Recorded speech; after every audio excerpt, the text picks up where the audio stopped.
Antes de mirar si una acción concreta sube o baja, tienes que entender si hay combustible en la economía. La liquidez, es decir, la cantidad de dinero que los bancos centrales y el sistema financiero en general permiten que circule, es el oxígeno del mercado. Ujú. El oxígeno, claro. Exacto. Y por otro lado, los beneficios empresariales son el motor real. Si las empresas no ganan dinero de verdad o si no hay liquidez fluyendo por el sistema, cualquier subida en las bolsas es simplemente un espejismo temporal que tarde o temprano acabará colapsando. Ya, tiene lógica.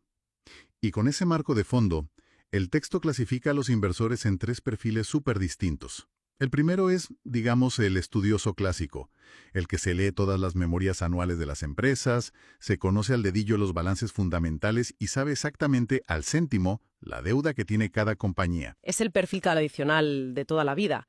Entiende el negocio por dentro, sabe lo que vale una empresa en la teoría, pero muchas veces, y este es el problema, ignora por completo qué está haciendo el precio de la acción en ese momento exacto y por qué el mercado puede estar ignorando esos buenos balances que él ha estudiado. Claro, luego nos presentan al segundo perfil.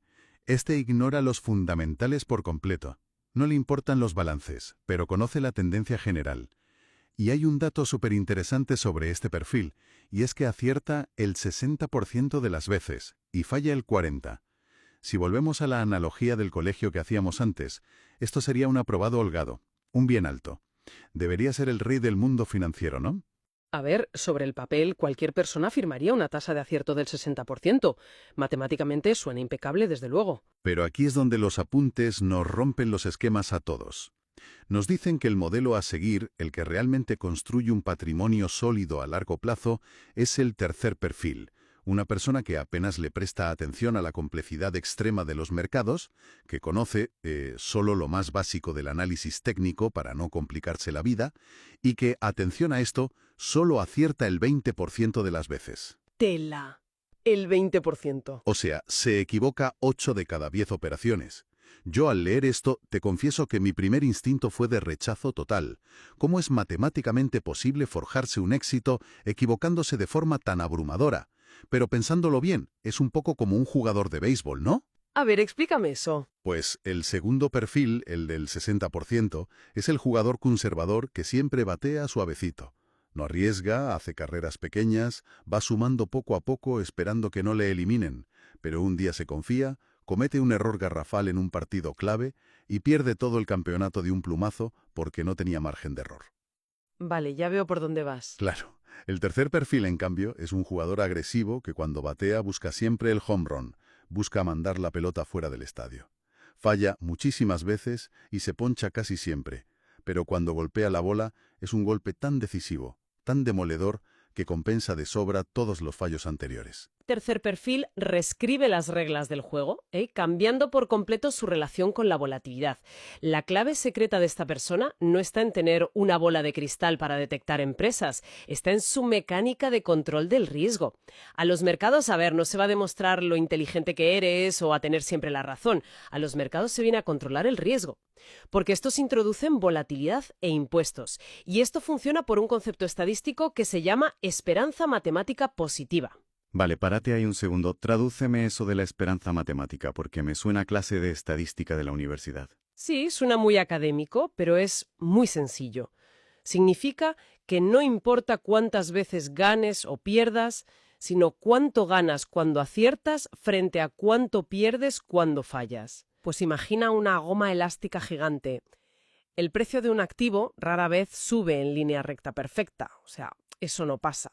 A veces, por pura euforia o por una noticia repentina, el precio sube rapidísimo y se aleja de su tendencia normal. Digamos que se estira demasiado esa goma elástica. La física de los mercados dicta que, tarde o temprano, la goma va a retraerse violentamente hacia su posición natural o a su precio promedio. O sea que vuelve a su cauce. Eso es. Esa es la reversión a la media. El especulador del 20% busca el momento exacto en el que la goma se ha destensado y ha vuelto a su soporte habitual para comprar barato y volverse a subir a la tendencia principal alcista. Es una técnica de francotirador, básicamente. Si se gestiona el riesgo, estas reversiones juegan totalmente a favor del inversor. Y eso nos lleva irremediablemente a mirar el panorama macroeconómico global. El tablero de juego global no está para nada equilibrado. A nivel de mercados, el mundo entero baila al ritmo de un solo país. Y ese país es Estados Unidos. Ellos y su bolsa son los que verdaderamente marcan el comportamiento global. Y el análisis no deja lugar a dudas sobre el contraste enorme, el abismo, diría yo, que se está abriendo entre Norteamérica y Europa. Las cifras que arrojan sobre nuestro continente dibujan un panorama de desaceleración crónica y de una Europa que, lamentablemente, se está desindustrializando. Sí, el contraste es brutal. Se menciona específicamente a Alemania, que históricamente siempre nos han vendido como la gran locomotora en combustible, el taller de Europa por excelencia. Sin embargo, el dato demoledor es que su Producto Interior Bruto a nivel mundial se ha encogido hasta representar apenas un mísero 4%. O sea, ¿están los datos respaldando realmente este pesimismo o es, no sé, una exageración narrativa para ensalzar a la bolsa americana? Pues a ver, los datos duros confirman esa contracción, no es una exageración. Estamos hablando de que Alemania lleva 10 años consecutivos contrayéndose en su cuota de participación en el PIB global. La brecha o el diferencial de crecimiento económico entre Estados Unidos y Alemania no es que sea estable, es que se está ensanchando a un ritmo tremendo. Yo, en lugar de la clásica metáfora de la economía como un motor, me imagino el mercado americano como si fuera el sol en un sistema solar, ¿sabes? Ahora bien, si Estados Unidos es este motor indiscutible que marca el ritmo del mundo entero, la siguiente pregunta lógica que nos tenemos que hacer es, ¿cómo se comporta exactamente ese motor en el día a día? Pasamos de mirar la macroeconomía de décadas a hacer un zoom milimétrico a la microeconomía de las horas del día, lo que podríamos llamar el reloj del especulador. Y aquí es donde se pone realmente interesante. Sí, esta parte me encanta porque es como ver los engranajes por dentro. Totalmente. Los apuntes desglosan la jornada del índice SP500, el comportamiento diario hora por hora. Para que la gente que nos oye se ubique bien, vamos a usar el horario de España para la referencia intradiaria. Yo comparo esta jornada de bolsa con una obra de teatro clásica en varios actos. A ver esa obra de teatro. Pues el primer acto arranca con la apertura del mercado americano, desde las 3:30 hasta las 4:30 o 5 de la tarde, hora de España. Aquí es cuando el público entra corriendo al teatro a tomar asiento. Es lo que el texto denomina el dinero que no es listo, que entra con órdenes a mercado. Exacto, los inversores particulares o minoristas. Eso es. Pero lo curioso es que el texto nos dice que el 70% de las veces, en esta franja de apertura, el mercado se mueve de forma lateral. Solo el 30% sigue una tendencia clara. Yo me pregunto, si hay tanta gente comprando y vendiendo al mismo tiempo, ¿por qué el precio se queda estancado en lugar de dispararse? Pues porque aquí es donde se marca el tono de la sesión y los que realmente mandan, las instituciones, están absorbiendo todo ese ruido. Las manos fuertes o el dinero listo actúan como una esponja gigante. Recogen pasivamente toda esa avalancha de órdenes emocionales de los minoristas, manteniendo el precio en un rango lateral hasta que acumulan la liquidez que necesitan. Vale, y luego pasamos al segundo acto, de 5 de la tarde a 6. Y los apuntes señalan que en esta hora concreta, el SP500 suele caer. Y lo describe como una pauta muy repetida y súper aprovechable para el intradía. ¿Cuál es la razón oculta detrás de esta caída casi programada? No es nada esotérico, ¿eh? Coincide exactamente con el cierre de las bolsas europeas, que suele ser entre las 5:30 y las 6. Muchos operadores y fondos europeos que han estado activos en Wall Street cierran sus posiciones para irse a casa. Esa retirada de capital crea un vacío, y ante la falta de esa presión compradora de Europa, el índice estadounidense tiende a ceder. Qué bueno, es fontanería pura. Luego llegamos al intermedio de la obra de teatro, de 6 de la tarde a 8, la que llaman la zona muerta. El mercado de repente se para y no hay movimientos significativos. Todo el mundo está en el bar del teatro, por así decirlo. Claro, coincide con la pausa para comer en Nueva York. Los operadores de Wall Street se levantan, el volumen cae en picado y, sinceramente, intentar especular ahí es una pérdida de tiempo. La cosa cambia. De 8 a 9, el volumen despierta de golpe. Pero nos advierten que no son humanos volviendo de comer, sino que entran a operar los algoritmos informáticos tras su descanso. Sí, las máquinas empiezan a posicionarse y a preparar el terreno. Y así llegamos al clímax, el gran acto final, de 9 a 10 de la noche. La última hora crítica. Aquí entra el dinero institucional con toda su fuerza. Ellos son los que mueven de verdad el mercado y los que deciden de forma implacable el nivel de cierre. La regla de oro que nos dan es seguir a estas instituciones. Pero yo te lanzo un reto. Soy un poco escéptico.